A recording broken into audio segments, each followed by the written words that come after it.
Can I ask you personally about your story? You escaped the day of the coup. I think you were with Daw Aung San Suu Kyi. Tell me what happened on that day and how you were able to flee to safety as you are now.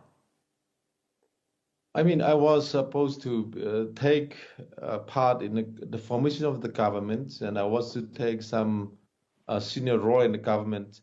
But we wake up in the morning of the 1st of February, and we saw ourselves locked down, and we saw everywhere the military. It was terrible, terrible, terrible.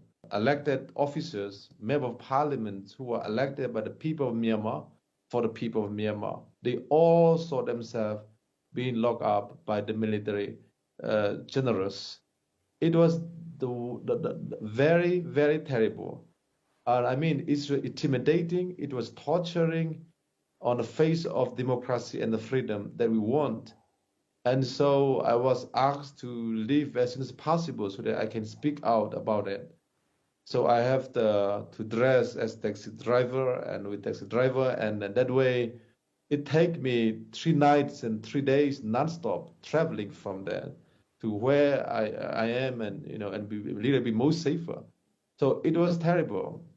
Have you been in touch with Aung San Suu Kyi since? No, no one.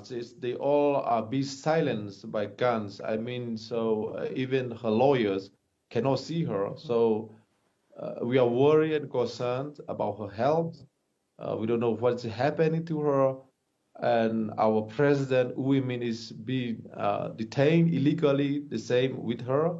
So there's several people, more than thousands, have been illegally detained by illegal government, illegal dictatorship. So, 54 people of Myanmar are under siege by military illegitimate governments. It seems to me that they are trying to create a situation so that the people will come out with anger so that they can kill them all by automatic guns, weapons. So, they have created a situation where this will happen. So it's a very, very worrying and concerning.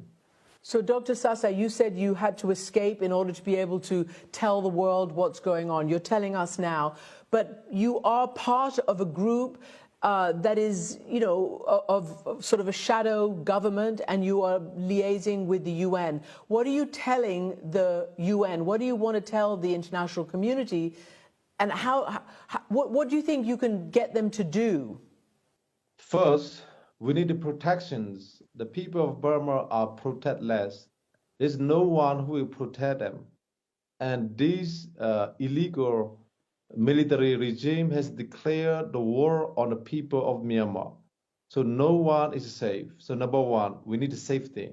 That means the international community have the responsibility to protect when the state failed to protect its own people. So we are asking international community to look at that. And secondly, we need international community to recognize and work with democratically elected member of parliament. And in coming weeks, we are going to form this interim government. When we form interim government, there will be alternative government against this illegitimate military-run governments. So we are asking international community to recognize the November 8, 2020 election, where the people of Myanmar have spoken loud and clear.